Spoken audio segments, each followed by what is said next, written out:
And tell us about the 30 million raise. I think at different stages of your life, you measure success in different ways, right? Indian hospitality is actually the gold standard for Middle East, Southeast Asia. When we go to university, then the curriculum is actually a mix of what the universities wants to. The annual fee collected by higher education institutions, schools and colleges last year was $70 billion. We finally have our first guest with us. Let's welcome Vivek to the show. Vivek, good to have you here. Thank you for having me on the show, Savendra. No, thank you so much for giving us your time. I know you're busy building. So why don't you explain to our listeners what you're building? We are a skill development, training, and recruitment company. We focused on gray collar jobs in core infrastructure areas. This company was built with the belief that over the next 2 or 3 decades, there will be massive capacity expansion in some nation building sectors such as healthcare, hospitality, data centers, EPC, construction. These sectors are run by skilled workforce. And on the other hand, the feeder which is supposed to supply the skilled workforce to these industries are universities and colleges, which are producing about 3 crore degree holder and diploma holder every year. 70 to 80% as per estimates of the Ministry of Education, graduates are unemployable. So we thought that we'll act as a bridge between the higher education ecosystem and the employers, and we'll help these universities and colleges who already have the academic depth but they lack industry relevance. So we'll help them in building these bridges and making them their candidates more employable by working very closely with the industry. So that's in short what we do. Right now we are creating talent for healthcare and hospitality. We are present across 23 states in the country now. Physical presence in over 60 campuses. Last year we trained about 5,000 students. There are 2 models on which we run. We have our own company-owned, company-operated center from which we run short-term 6 to 9 month diploma programs. That's built in partnership with an anchor employer in the industry. So to give you an example, our anchor employer, which has co-created, co-scripted, co-delivers the curriculum in hospitality, is Taj Hotels. So that's our own skill center model. The curriculum is entirely done by us, of course, in partnership with an anchor employer. When we go to university, then the curriculum is actually a mix of what the universities wants to deliver to meet the degree requirement. What we do instead is we embed industry relevant modules within that degree. Let's say if there are 100 credit courses in a regular BSc degree, 30 or 40 of those theoretical courses will be replaced by industry aligned modules. So that's how we operate. But curriculum is entirely by us. Hiring, training, deployment is by us. Infrastructure upgradation is by us. We upgrade the infrastructure ourselves, and then we charge these universities and colleges a monthly or annual fee over 5 to 6 years. These are long-term contracts. And finally, of course, they don't have the capability to interact with employers and understand what their skill requirements are. So that's where we come in picture. Are there any job guarantees at the end of the course? Yeah, we don't do guarantee stuff. I mean, for every candidate that we had in the academic year 2025, we had 3 offers. The demand is much higher compared to the supply in the marketplace, if you think of it. So think of this whole skilled workforce as a talent marketplace. The demand far outweighs the supply. So we don't have to give guarantees. In the marketplace where we operate, there is no dearth of jobs. So I don't have to guarantee anything to the candidate to get them excited about what we're doing. And when did you start this business? We are less than 2 years old. We started our operations in April 2024. So we'll be completing 2 years in a month's time. Wow. Like I said, we had more number of job offers and less candidates who we can actually place. But yeah, we have to now actually as a platform solve it at scale. And Vivek, is the entire focus on skilling people so that they can have first-time entry-level jobs, or are you also starting to think from here on about reskilling and upskilling as well? So Dhruv, you're right. There's a real need on the upskilling side as well. But see, the question comes, who pays? So think of this as a talent marketplace. Do you monetize the supply side of the marketplace, or do you monetize the demand side? Demand side is the employer, supply side is the candidate. Now, monetizing demand is incredibly hard in this market. There's a company called Teamlease. You must be aware of it. Yeah. Their annual revenue is 10,000 crore. And can you take a guess what is the multiple that they trade on? 0.25 times of their revenue, because their EBITDA margin is 1.5%, which basically whenever you go to an employer and ask for any recruitment fee, L&D fee, training fee, upskilling fee, it's a very thankless job. On the other hand, if you look at the higher education side, the annual fee collected by higher education institutions, schools and colleges last year was $70 billion. So we have taken a conscious choice that I want to play in that revenue pool of training and education rather than playing in the revenue pool of recruitment, L&D, etc. And tell us about the 30 million raise, the headline number, but what is the money being used for?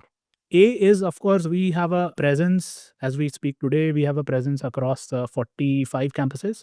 We want to take it to 100, 120 in the next 2 to 3 years. That's linear growth. Second, apart from hospitality and healthcare, we also want to add data centers, EPC, and manufacturing. 3 industries that we are very kicked about. We already have started discussions with some top anchor employers. So, usme initial days, content creation, etc., take some investments. Is Third, anchor a must before you consider a category or a vertical? so let's say I create capacity for 1, 2,000, 5,000 students. I first bring an employer who underwrites at least 30-40% of the jobs in that segment. It just makes my life easier. Two things, 30-40% of my demand is committed. And second, it also ensures that my curriculum is gold standard. For example, hospitality, if my curriculum is good enough for Taj, it's good enough for anyone else in the world. I admire it, etc. And if the candidate comes out with a Taj stamp or a Taj approval, I don't have to worry about placing that candidate elsewhere. So yeah, so second is of course adding more vertical, and third is till now we were only matchmaking India supply with India demand. We want to now work on the talent mobility front. So there's a huge dearth of, say, for example, healthcare professionals in Germany and the European nations. Their average age is 40 plus. Society like Germany and Japan, they are breaking because there are no healthcare workers, no caregivers, and they don't have the demographic dividend advantage that we have. So that's a very exciting market we want to work on. Indian hospitality is actually the gold standard for Middle East, Southeast Asia. So we want to work on those, opening those corridors as well. Last month, you wrote some reflections from 2 years of building this company. You wrote something about just the pace of building this company being very different from Unacademy. Do you want to talk about that for a bit? I think at different stages of your life, you measure success in different ways, right? I mean, I have been a founder before, and I mean, my first venture was 10 years ago. And hence, you chase models where you see tremendous growth. When I was planning to build this, and of course, I was planning to build this after Unacademy, a company where we in total raised about 8,000 crore. It was a tech play and it was, a crazy growth. I made a conscious choice that given the understanding that I built over my last 14, 15 years in consumer internet about the Indian market, I realized that pure technology plays, while they have crazy growth, but especially in my kind of a segment, those businesses are also vulnerable. I mean, they might become very large very soon, but they're also vulnerable. And being large but vulnerable is a shitty combination. So I also wanted to build a very defensible business this time. And hence I chose this idea where the pain point is not going to get solved over the next 30 years. Just to give an example, we are going to build more hospitals in the next 12 years compared to what we built in the last 80 years and try replacing a nurse with AI. These were kind of a more fundamental and macro bets that we took at the center. And the second design choice was embracing that we are not going to be a pure online company. I mean, I could have done the nonsense of saying that I'll train nurses online or through AI or this or that. But we realized that real outcomes or meaningful outcomes can only be delivered once I go the hard way. I mean, my end-to stakeholders are employers and candidates. The hard way to build about this business was to physical infrastructure as well, apart from the digital infrastructure. We realized it doesn't matter how we are going to be perceived. Let's do it the right way. It means that we'll probably grow a bit slowly than a pure consumer platform, so to say. We ended up building a business which is highly defensible, which is meaningful for my stakeholders, which won't vanish or evaporate overnight, and which also generate cash. Of the 40 centers that we have right now, 26 are more than a year old, and those centers actually generated cash for me this year. And no accounting jugglery. I mean, including all the cost, all allocations, they are actually generating cash. So yeah, that was what I reflected upon. How did you go about identifying this white space? Like, what was the process like? Or was it just serendipity?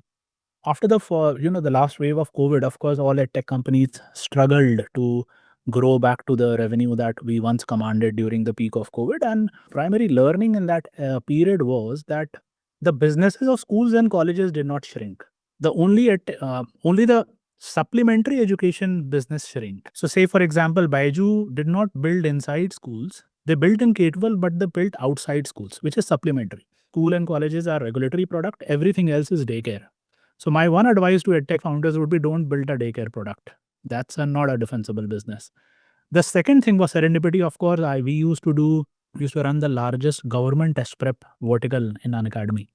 and there was this exam called Railway Group RRB exam.